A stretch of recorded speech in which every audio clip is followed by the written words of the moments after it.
Hi guys, welcome to the J. Scott Outdoors podcast. Today is actually Thanksgiving afternoon, and I've had a great last couple of weeks. I was able to spend 10 days up on the Arizona Strip with my friend Danny Bright, who had drawn a 13B tag. Dara and I drove up the day before the season, and we had high hopes. Danny had hired MDA Outfitters, Mule Deer Addiction Outfitters, Breck Bundy, Bronson Bundy, Brett Simonson, and their crew. It's the same group that Dar booked last year on Parker's Hunt. Dar's oldest son, 13, I guess 14 years old now, drew 13B last year and harvested a nice old buck that was like 220 inches. And Breck had his own tag last year, and he harvested a giant mule deer that was, I want to say, 290 inch gross. It's one of the largest deer to ever come off the Arizona Strip. And so we were excited about this year. And Dar and I rode up. We went through, from Phoenix here, we went through Kingman and Las Vegas, and on the way through Las Vegas we stopped in there at the park and saw those desert bighorn sheep.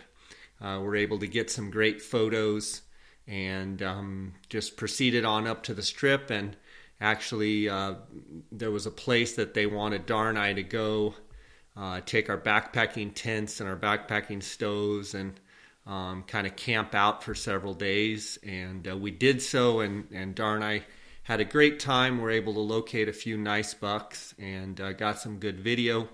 You can see that on my Instagram. And had a couple other hunters in camp, and two bucks in particular that stood out. There was a girl named Samantha Davis, her husband and her father-in-law, Kelly Davis. She shot a buck after a couple days. I can't tell you exactly what day it was, but a couple days into it, and it's a giant buck. It's probably in the low 230s would be my guess, and just an awesome buck. There's pictures of that on my Instagram. And then Brett Simonson, he guided Niels Foley and his daughter.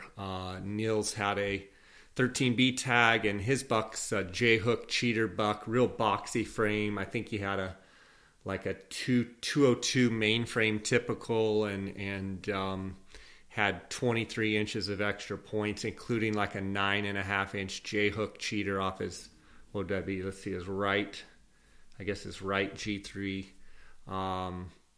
Just awesome bucks. I myself saw a handful of bucks in that 190 to 205 inch range.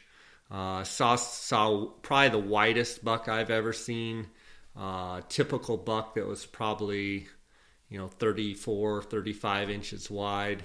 A little thin horn, but a neat buck. I saw, actually driving down the road, I saw a really good boxy typical chocolate antlered typical right off the road, and he just literally looked up and put his nose right back down, and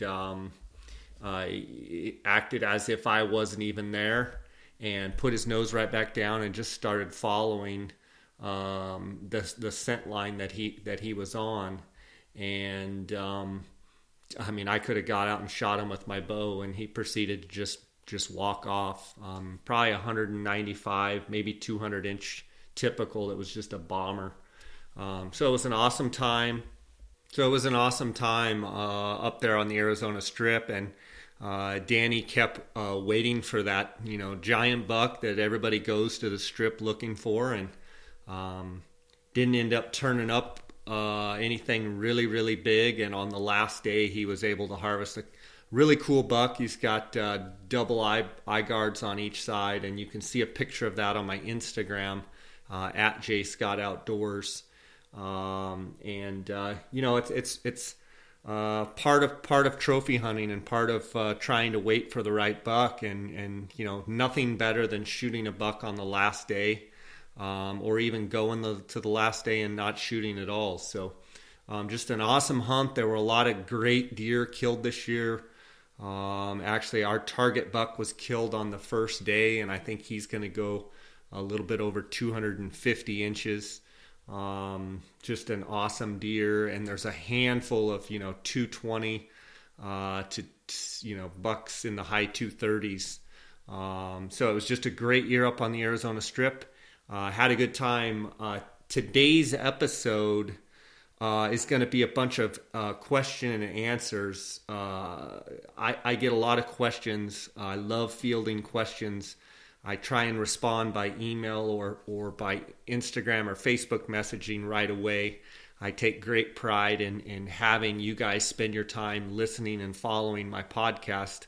The least I could do is get you guys a response and an answer back quickly. But I also like to answer these questions on this podcast because I figure if one person asks the question, there's maybe a handful of others that have the same question. So we're going to go through some of these questions, and I'm going to give you, some short answers, some long answers, and we'll see where it goes.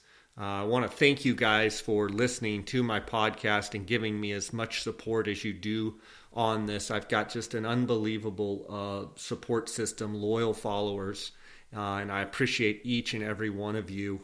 And I love getting text messages, emails, all sorts of messages with you guys with your latest trophies and your latest successes, and quite honestly your failures too, because we all put our pants on one leg at a time, and I have just as many failures as I do successes. So it's great to share in that experience with you guys. So feel free, send me anything. If you've got questions for me, if you've got comments, if you've got people you'd like to hear on this podcast, if you've got bucks or bulls or rams or turkeys, whatever, success photos, send them. I'll put them on my Instagram. There's nothing more gratifying to me than getting feedback from you guys saying you've learned something on this podcast, and it's just extremely rewarding. It's why I do it, and I appreciate the loyal support. Let's get into the questions here. Before we get into a couple of these specific questions, I've gotten a handful of random questions on these late elk hunts. And in Arizona, the late elk hunts start tomorrow, Friday. It's always Friday after Thanksgiving. And, the general consensus of the questions are, where am I going to find these bulls? Do you have any tips for me? Without making this whole episode about late elk hunting, the one thing I can tell you is it looks like the forecast for the weather over the next week is going to be fairly cool, which is good. But I still think you need to focus on the north and the northeast slopes. It's the rut is over, and those bulls have often gone to areas that are rough and tough. They've gone to the steep, nasty canyons. They're going to be on the thick hillsides, a lot of times the Manzanita hillsides with cover, but they want to have access to feed. So some of the units in central Arizona, like 22, 23, 6A, even say over like in 27, maybe over in the Burn and 3C. In my opinion, you want to go to those steep, nasty canyons. You want to get to areas where you can get out on rocky knobs or get out on ridge lines where you have good visible, a good visible corridor where you can get out there and really glass. Now, it's kind of a fine line because I feel like you need to be glassing into those north and northeast facing slopes. But in some of the country, the bulls may not have enough feed, and so they're going to have to move from more of, say, some of the open slopes where there's more grass and more things for the elk to eat. And then as the morning progresses, they move into those shady basins. So if you can find places where they've got grassy ridges to feed on, or maybe burns, and then they've got some thick cover to seek during the middle of the day, you're probably going to do well on those late elk hunts. The colder the weather, the better. It's not looking like it's going to be extreme temperatures with a lot of snow or anything. So I think you just want to seek out those areas where you can really use your binoculars, find those rock piles where you can get out and see a lot of country, and just glass as much as you can. Glass those thicker shaded areas in the afternoon. Definitely put the sun in your face. You absolutely need to be glassing with your sun in your face on these late elk hunts. And a lot of times when you spot a bull, you're going to spot 4 or 5 bulls together. One of the great things about late elk hunting in general across the West is they pair back up after the rut with their buddies, much like they do in the summer bachelor herds. And if you see one bull, keep watching, because probably a handful of bulls are going to feed out.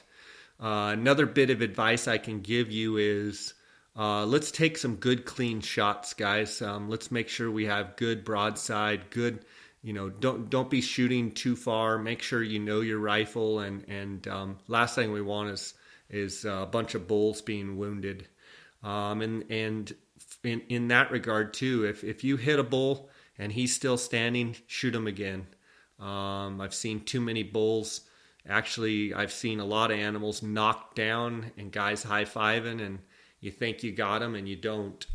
So make all those shots count, and make sure they're down, and stay in the gun until you know for sure 100% that they're down. If you're using a buddy and you're using the buddy system, it's always good to have someone stay on the elk as you approach, just in case. And if you're willing to communicate with that person, if that's your style, it's always good and efficient to have someone watching. And if the elk are able to move, that you can know that, hey, the elk's getting up. The other thing is, I always like to approach elk kind of from above, and I like to approach a downed animal with the notion that it's not down and it's going to get up. So I'm kind of on guard. My scope is down on the lowest power, and kind of real cognizant of what's going on, and approach from above, or approach in a way that if the bull does get up, you have a big field of view where you're going to have a chance to get another shot. So you guys go get them on those late elk hunts, and send me some pictures of your successes. I've also had a handful of questions on these desert bighorn sheep and Rocky Mountain bighorn sheep that are kicking off here in about a week. December 1st is usually the opening day of desert sheep season, or sheep season in general, in Arizona. And the one thing I tell people all the time is, your sheep hunt in Arizona is a once-in-a-lifetime deal. And for some of you that don't apply in other states, you just apply in Arizona, it's probably the only time you're going to get a sheep tag. One thing as a sheep hunter and a sheep guide that I see over and over and over is, it seems like the mentality of this is a once-in-a-lifetime sheep hunt comes out of guys' mouths, but they don't, their actions don't really match that. I'm not picking on anybody, I'm just telling you in general what I've witnessed. And what I've witnessed is guys hunt for a day or two, they see a decent ram and they shoot it. And that's fine. For some people, that's fine. I would highly recommend, if you haven't already been doing a lot of scouting, you've got the whole month to hunt sheep. In some of the units, there's only one tag. In some of the units, there's a couple tags. So the pressure on the sheep is usually not very intensive. And most sheep hunts are done in the first 2 days. So if you're hunting in a unit that maybe has a lot of tags, maybe the best thing you could do is not show up for the first couple days. Let the most of the hunters kill their rams, and then spend 2 or 3 weeks sheep hunting. I highly recommend to you guys out there to really energize yourself and to focus on trying to take inventory on as many rams as you can in the unit. And if you haven't been scouting a whole lot, now is your time to really focus on finding rams, documenting rams, getting your phone scope devices and having photos and having video on your phone and trying. I go in with the mentality that I want to see every single ram in the unit. And if you go in with that mentality, usually that keeps you from, seeing just a nice average ram and just wanting to shoot it. I think most of the time people that draw these tags haven't put in the time. So like on the night before the season starts, they go and they glass up a decent ram and they go, well, I know I haven't scouted and that just looks like a nice ram. I'm going to go ahead and take it. And, if everybody's schedule's different, but if you have the ability to spend time out in the field, desert bighorn sheep and Rocky Mountain bighorn sheep, that is definitely one hunt that I would say take your time. And it's inevitable that, if you're hunting for a week or 10 days, you're going to get tired. Most all of these hunts are not very far away from your home. And even the furthest units, if you've got a 4 or 5 hour drive home, go home for 2 or 3 days, rest up, do some laundry, and then go back re-energized. But put some time, focus on these sheep hunts. I think it's important. The weather, it looks like we're going to have a pretty cool opener across the state. Looks like it's going to be nice conditions for sheep hunting. I think the cooler the weather, the more the sheep will be on their feet, the more the sheep will be visible. They will be less likely to be hitting those shady pockets. They'll be more likely to be laying out on those rocks, catching some sun, especially in the morning. And they're pretty thin skinned, so it's amazing how they kind of seek that sun. And I think the weather is going to play right into the hunter's hands as far as sheep being visible. As far as knowing what ram that you need to harvest, I mean, that's a personal decision. If you've hopefully done a bunch of scouting and you know exactly what ram you're after, then it makes your job a little bit easier. And I would say that if you have a particular ram, that is your number one ram, you feel like that's the biggest ram in the unit, or you feel like, for whatever reason, that's the ram you want to harvest, I challenge you to stay focused on that ram. And actually your job as a sheep hunter becomes easy when you're looking for a particular ram. And if you glass up a band of sheep and you see a handful of rams and some ewes and it's not the ram you're looking for, you don't want to waste too much time there. You want to look and make sure the ram's not around, but then just keep looking for your target ram. I think so many times people get scared that they're not going to get one, or they feel like their target ram is, dead, or they're not going to see him again. And I just encourage you to spend the extra amount of time and be diligent and persistent on a particular ram if you've got your eyes on one. If you don't have your eyes on a ram and you're doing your scouting now, that's okay. Just don't get in a hurry, and video and take photos of each ram and try and establish the characteristics and the age of those rams, and try and look at as many rams as you can. And if you look at as many rams as you can and you shoot the biggest one that you found, usually you're going to be pretty happy. If you're wondering about how to field judge bighorn sheep, you can go on my website, jscottoutdoors.com. You can scroll down and there's some tutorials on my website about field judging desert bighorns and Rocky Mountain bighorns. You can also click over to my blog. There's a link right on my website to my blog, and then down on the lower right hand corner there's going to be a bunch of links or a bunch of keywords, and it's field judging bighorn sheep, and there's probably 30 or 40 different posts on field judging. sheep.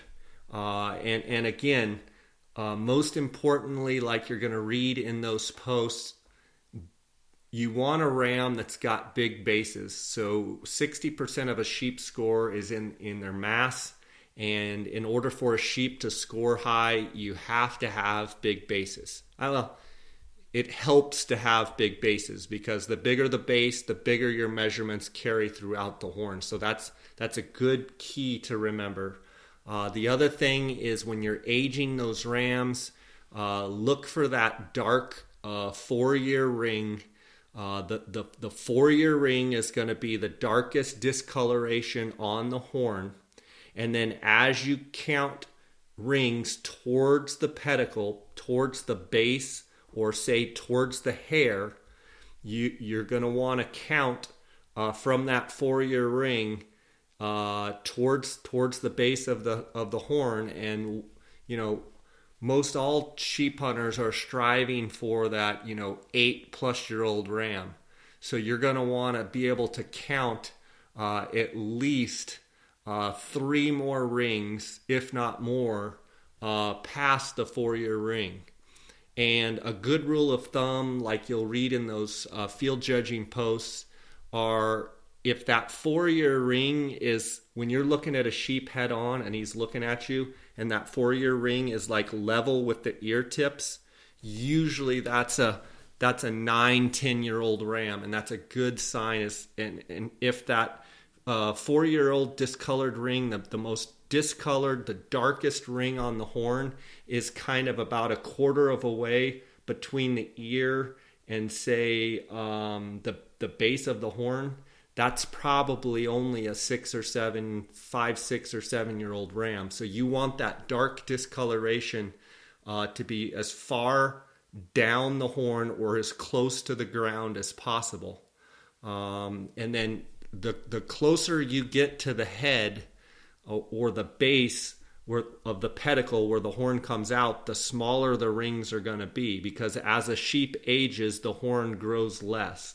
Once they get to about 8 years old, those rings start getting really close together, just because the most growth, is their lamb tips, 2-year-old, 3-year-old, 4-year-old. 4-year-old is when they become sexually mature. That's what creates that dark discoloration ring, the most distinct ring on their horn. So hopefully those tips will help you. If you guys have any questions at all during your sheep hunts or prior to your sheep hunts, feel free to email me.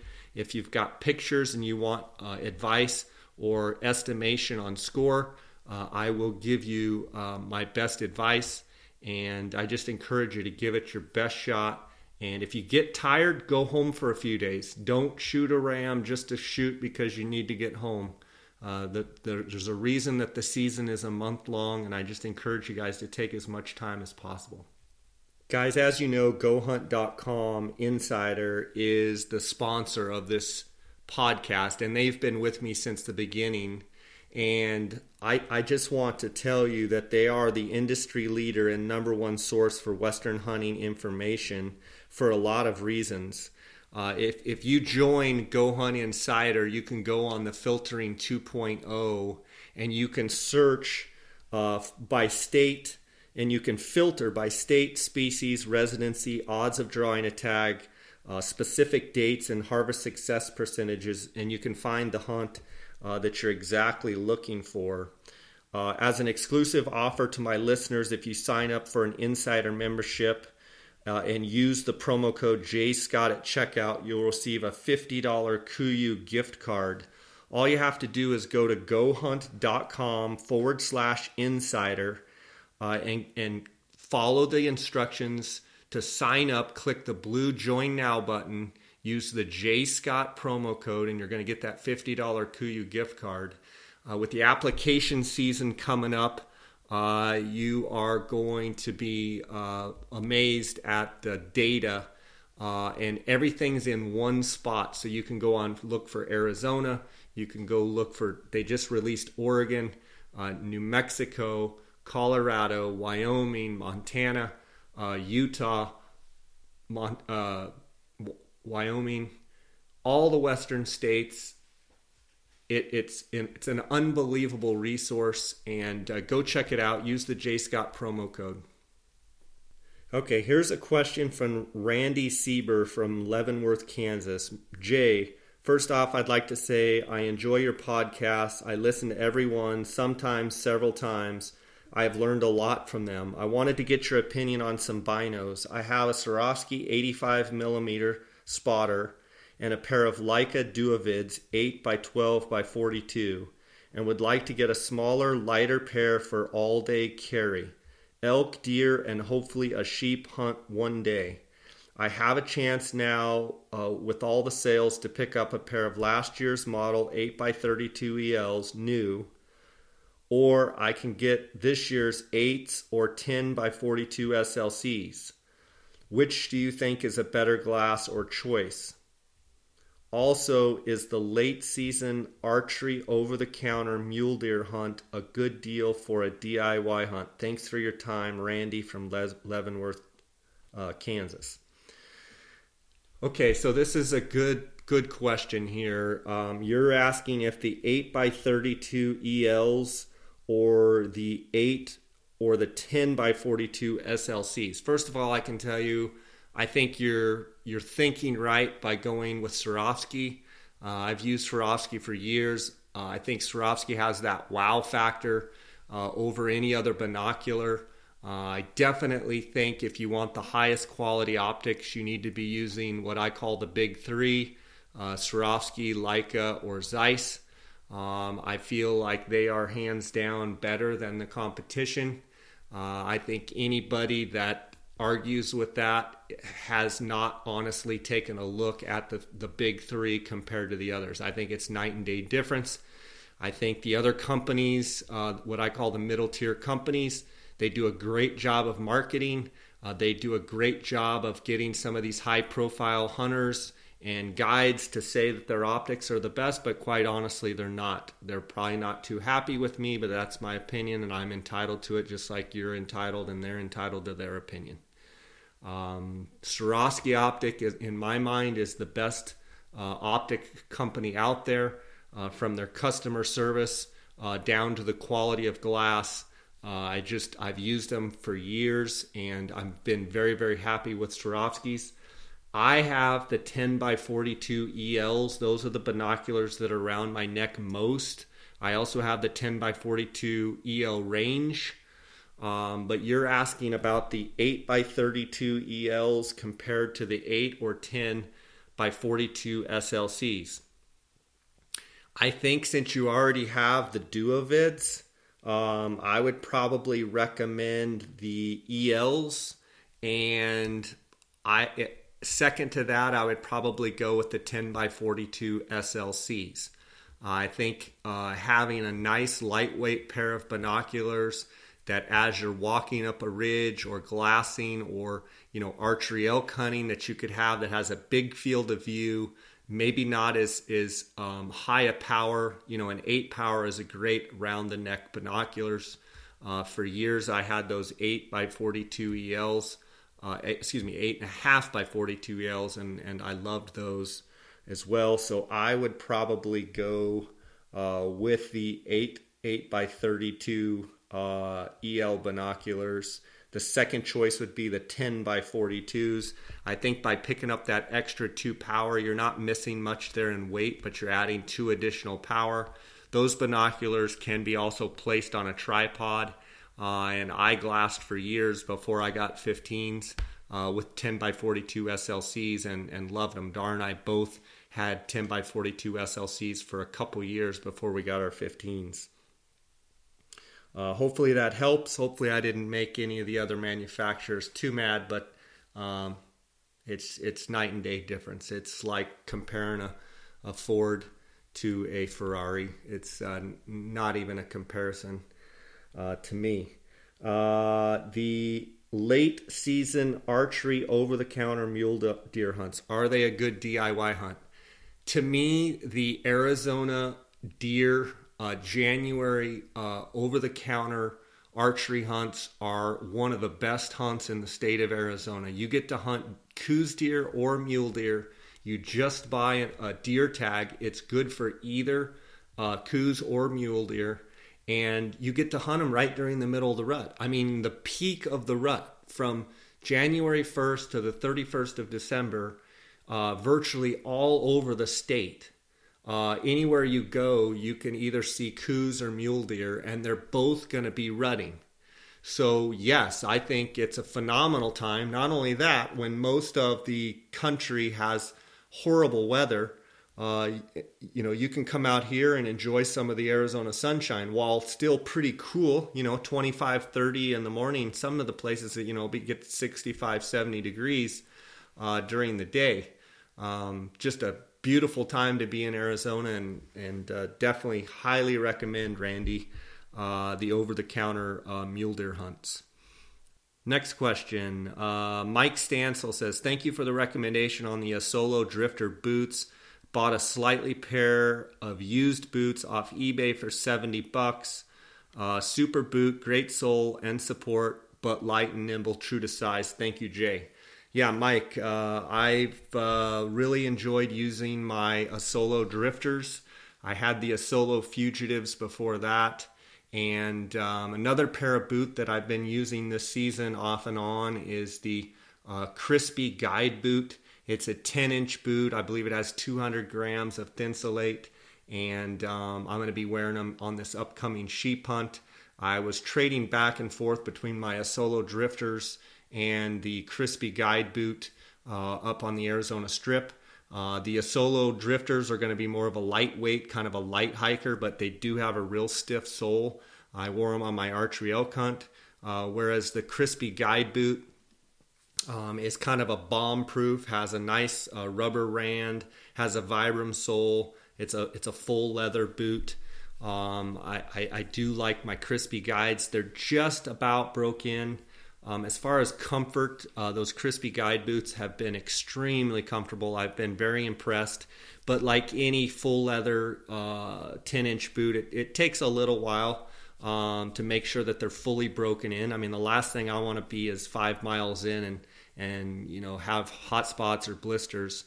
So I've been a little bit ginger in breaking them in. But they should be fully ready for the sheep season and the Coues deer season coming up. The only thing I'll say about the Solo Drifters, one day on the Strip, woke up in my backpacking my Coues Mountain Star tent, and it was 12 degrees, and I got out on my glassing point, and my feet got very cold. The wind was blowing, and my feet in the Solo Drifters, I should have worn the Crispy Guide boots that day. I probably would have been better off. Thanks for the question, Mike. Hope that helps. Guys, I want to give a shout out to Daniel Matais.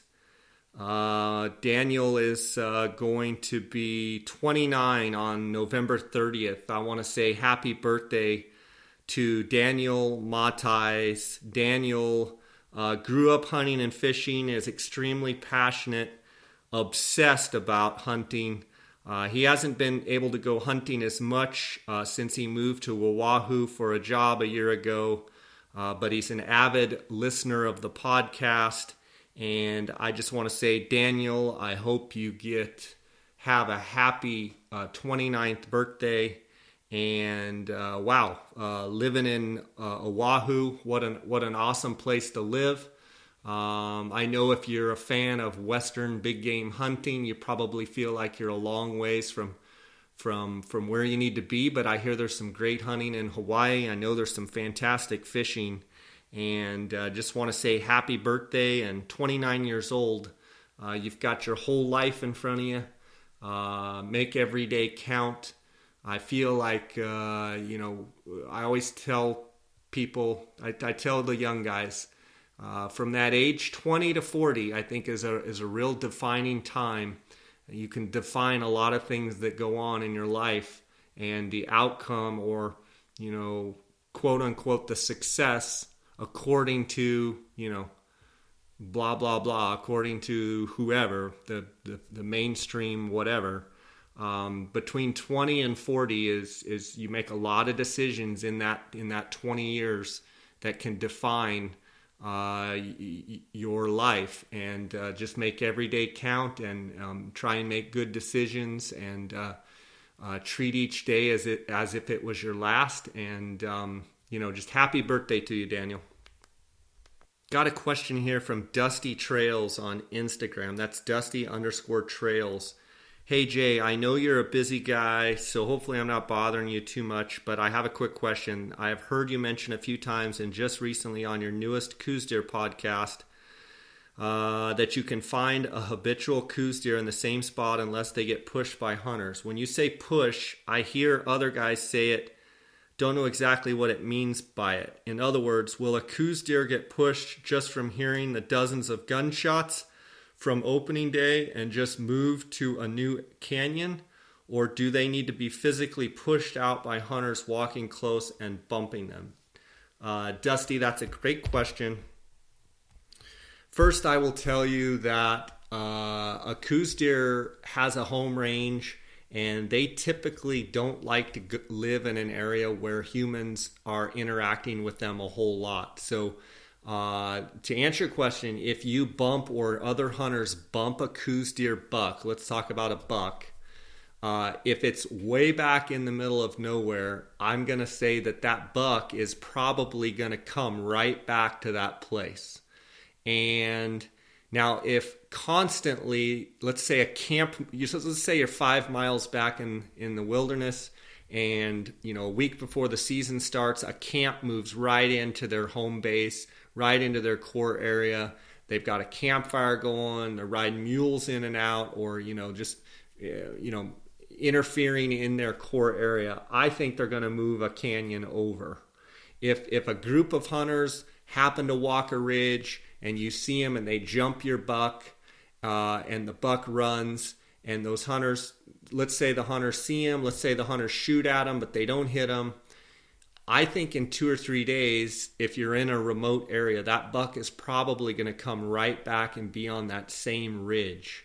Now, I don't think if they get continued pressure, I think they're going to move over a canyon or two until things settle down. But yes, I think humans can push deer, both does and bucks, and move them. And I think we see that every year when you scout out bucks in southern Arizona or in central Arizona, and you have them pegged, and then all of a sudden the camps roll in, the people are in, people are playing the music, people are walking, people are shooting.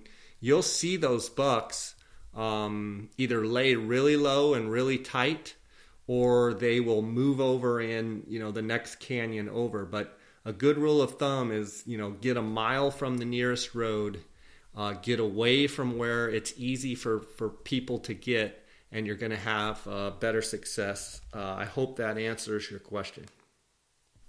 Guys, don't forget to support the sponsors of this podcast, GoHunt.com Insider. You get a $50 Coues gift card when using the JScott promo code when signing up. RealGameCalls.com. When you order any calls, you get 20% off. Phonescope.com. When you order Phonescope digiscoping adapters, you get 10% off by using the JScott16 promo code. And at theoutdoorsmans.com, when you order optics or any of the gear there, you get 10% off by using the JScott promo code. You're also going to be listening to part 2 coming up here of these question and answer sessions. Hope you enjoy the episode.